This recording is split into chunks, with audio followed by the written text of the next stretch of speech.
কেন? দাবির কথা বললে চাকরির হুমকি কেন? দাবির কথা বললে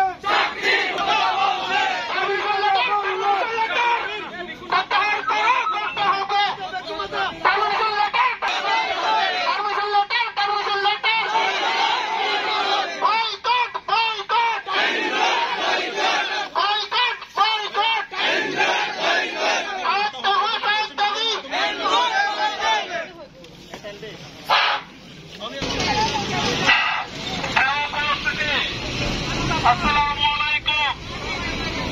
আজকে আমরা শান্তিপূর্ণ কর্মসূচির পক্ষ থেকে আজকে এখানে যে সাংবাদিক ভাইরা উপস্থিত হয়েছেন, আমরা আমাদের পক্ষ থেকে সাংবাদিক ভাইদেরকে আন্তরিকভাবে ধন্যবাদ ও অভিনন্দন জানাচ্ছি।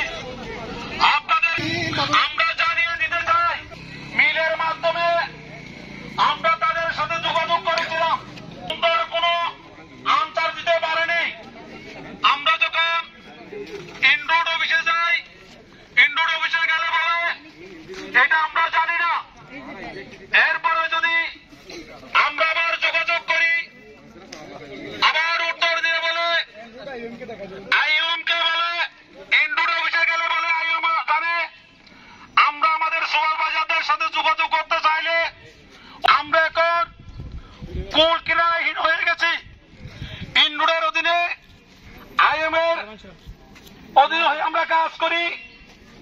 ইনরোড আমাদেরকে কোন ধরনের সুরক্ষা দিতে পারে না। আমরা একটি এখানে একত্রিত হয়ে আমরা আমাদের একটি ন্যায্য অধিকারের কথা বলেছিলাম। আমাদেরকে স্যালারি এবং আমাদেরকে তারা কোন ধরনের সঠিক